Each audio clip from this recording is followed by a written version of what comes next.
দাদা, হ্যাঁ বসো বসো। একটা বিশেষ দরকারে এসেছিলাম। হ্যাঁ বলো। আমি আগেরবারে নতুন করে গ্যাসের সিলিন্ডার নিয়েছি। হ্যাঁ 1 মাস পরে আমার গ্যাস শেষ হয়ে গেছে। হ্যাঁ। আমি গ্যাসটা ভরতে দিয়েছি, আমাকে সে নতুন সিলিন্ডারটা কে নিয়ে নিয়েছে, আমাকে পুরোনো সিলিন্ডার দিয়ে গেছে। আর এটাই তো হয়, এটা হয় মানে? নতুন সিলিন্ডার দিয়েছে আপনাকে, হ্যাঁ। শেষ হয়ে গেছে, ওই সিলিন্ডারটা চলে গেছে গোডাউনে ভরার জন্য। তারপরে তো একটা সিলিন্ডার দিয়েছে, গ্যাস ভরা সিলিন্ডার দিয়েছে। না, আপনি আপনি বুঝুন, আমি টাকা দিয়েছি নতুনের জন্য তো। হ্যাঁ আমাকে নতুন সিলিন্ডার দিয়ে গেছিল। হ্যাঁ। পরের বারে আমি যখন ভর্তি দিয়েছি, আমাকে নতুন সিলিন্ডারটাই দিতে হবে। কোথেকে একটা পুরো সিলিন্ডার দিয়েছে? না, যে নতুন সিলিন্ডারটা যেটা গ্যাস শেষ হয়ে গেছে ওটাতে গোডাউনে চলে যায়, ওটা ভরার জন্য। এবার ভরা সিলিন্ডার একটা তোমাকে দিয়ে যাবে। তা আমাকে নতুনটা দেবে না? ওটা কি আর পাওয়া যায়? ওটা তো চলে যায়, ওটা গোডাউনে চলে গেছে, ওটা কার কাছে চলে গেছে ওটা আর পাবে তুমি?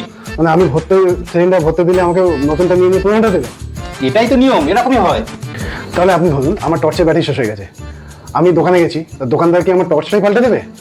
আরে দাদা, ব্যাপারটা বুঝুন, গ্যাসের ক্ষেত্রে এরকমই হয়। আচ্ছা ধরুন আমার বাইক আছে, আমি পাম্পে তেল ভরতে গেছি, তো পাম্প থেকে কি আমার বাইকটাই পুরো পাল্টে দেবে? আরে দাদা, বুঝতে পারছেন না, গ্যাসের ক্ষেত্রে এরকমই হয়, খালি সিলিন্ডারটা চলে যায় গোডাউনে গ্যাস ভরার জন্য, ওটা কি আর আপনি পাবেন?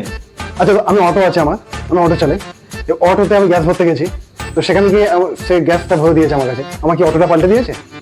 আরে দাদা, ব্যাপারটা বুঝুন, গ্যাসের ক্ষেত্রে এরকমই হয়, আপনি ব্যাপারটা বুঝতে পারছেন না। তাহলে বলছেন আমি আমার নতুন সিলিন্ডারটা পাবো না? না না, ওটা আর পাবেন না। আচ্ছা, তবু দাদা একবার ভেবে দেখবেন ব্যাপারটা, কারণ অনেক টাকা দিয়ে সিলিন্ডারটা নেওয়া তো। ঠিক আছে, আমি এলাম। হ্যাঁ।